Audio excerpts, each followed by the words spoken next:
Sweden never planned to conquer the world, but it built its tanks as if it might have to defend itself completely alone. This single, powerful idea created one of the most unusual and fascinating armored histories on the planet. While superpowers like the US and the Soviet Union chased mass production and overwhelming brute force, Sweden pursued something different.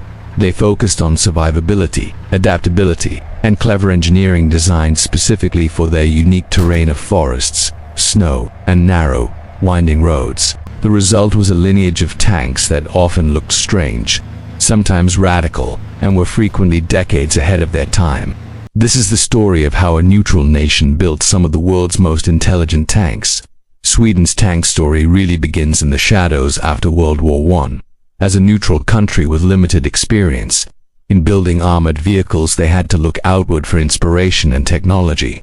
In the early 1920s, they secretly acquired German light tractor prototypes. These were tanks that Germany was forbidden to build by the Treaty of Versailles. Sweden tested them under the name Stridsvagn M21. These early machines were, by today's standards, quite primitive. They were lightly armored, mechanically fragile, and armed with very modest guns. But they gave Sweden something absolutely priceless: hands-on experience. They learned how tanks worked, how they broke, and what it took to keep them running. This led to the upgraded Stridsvagn M21-29, which featured better engines and guns. Even though they were obsolete compared to what other nations were building, these tanks laid the essential groundwork for everything that came next. By the 1930s, Sweden was determined to achieve independence in its armored production. The Stridsvagn M31 was the first tank fully designed and built in Sweden. It was small, lightly armored, and carried a 37mm gun. It was adequate for its time, but Europe was rearming at a terrifying pace, and it was quickly becoming outdated. More successful were the light tanks that followed, the Stridsvagn M38, M39, and M40 series. These tanks perfectly reflected Swedish military priorities. They valued mobility over heavy armor, reliability in the harsh Scandinavian climate, and a compact size that was perfect for fighting in dense forests. They were armed with 37mm guns, and later received better armor. These tanks were never meant to go head-to-head with heavy German or Soviet tanks. Their job was to delay, to harass, and most importantly, to survive. They were designed for a clever defensive war. Even though Sweden remained neutral during World War II, it was watching the conflict with extreme attention. They saw the Blitzkrieg, the massive tank battles on the Eastern Front, and they knew their light tanks wouldn't be enough. The result of this observation was the Stridsvagn M42. This was Sweden's first true medium tank, designed specifically for homeland defense. It had a respectable 75mm gun, much improved armor, and a crew of 4. It marked a huge transition for Sweden, moving from light scouting tanks to genuine combat vehicles. The M42 never actually saw a battle, but its design was incredibly valuable, influencing many later projects. In a classic example of Swedish pragmatism, many of its hulls were later converted into self-propelled guns, showing how they squeezed every bit of value from their limited resources. Nothing was wasted. After the war, the world of tank design changed forever. The age of the main battle tank had arrived. Sweden carefully evaluated its options and made a very pragmatic choice. Instead of trying to design a new heavy tank from scratch, they purchased one of the best tanks of the era, the British Centurion. In Swedish service, these tanks were designated Stridsvagn 81, and later upgraded to the STRV-101 and STRV-102. For decades, the Centurion became the powerful backbone of Sweden's armored forces. But Sweden didn't just buy the tank, they made it their own. They relentlessly refined it, adding improved fire control systems, better armor packages, and eventually, the legendary 105mm L7 gun. These upgrades made the Swedish Centurion some of the most capable variants anywhere in Europe. For a small, neutral nation, this was a quiet but very serious statement of intent. And then, Sweden decided to do something completely revolutionary. This brings us to Sweden's most famous, and perhaps its strangest, tank, the Stridsvagn 103, known around the world as the Estate. Introduced in the 1960s, this radical design threw away one of the most fundamental components of a tank, the turret. Instead, the main gun was fixed directly into the hull. To aim the gun left and right, the driver steered the entire vehicle.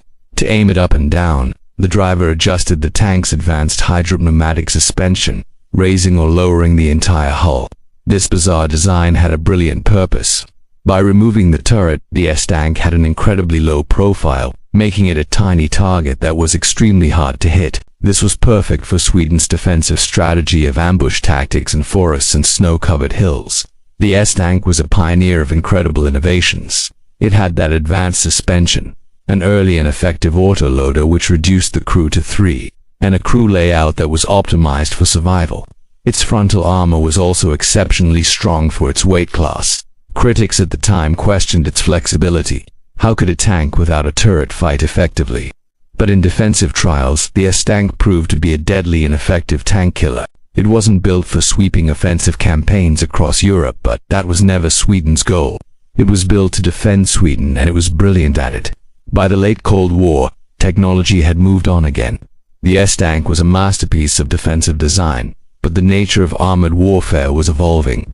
Sweden began looking for its next-generation tank. After evaluating several designs, they once again chose a proven platform and decided to perfect it. The German Leopard 2. First came the Stridsvagn 121, which were leased Leopard 2A4s used for training. But the real prize was the highly customized Stridsvagn 122. This was just a Leopard 2 with a Swedish flag on it. It was a Leopard 2 remade for Swedish needs. It featured massively reinforced armor, especially on the turret roof and frontal hull, specifically designed to counter threats anticipated in the Scandinavian region. It had advanced thermal sights for both the gunner and commander, superior crew protection systems, and electronics that were fully adapted for operating in Arctic conditions. Once again, instead of trying to reinvent the wheel, Sweden took the best wheel available and made it better. They chose quality over quantity, creating what many experts consider to be one of the best protected and most capable versions of the Leopard 2 ever built. Alongside these impressive main battle tanks, we can't forget that Sweden also developed a whole family of lighter, specialized armored vehicles. Vehicles like the IKV-91 infantry support vehicle filled crucial niche roles. They combined excellent mobility with potent firepower, perfectly suited for navigating Sweden's difficult terrain where a heavy main battle tank might struggle. While they aren't tanks in the strictest sense, they perfectly reflect that consistent Swedish design philosophy, the right tool for the right job. So, from secretly acquiring German prototypes, to building innovative light tanks, to adopting and perfecting the Centurion and Leopard, and creating the revolutionary turretless S-tank, Sweden's armored history is a masterclass in strategic thinking. It's a story defined not by dreams of conquest, but by incredible foresight. Every single design, from the 1920s to today, asks the same fundamental question. How do we survive against a potentially stronger enemy, on our own ground, with the resources we have? The answer was never just brute force. It was intelligence, it was clever engineering, and it was a quiet, calculated restraint. And in that unique approach, Sweden built some of the most fascinating and effective tanks the world has ever seen. Thanks for watching.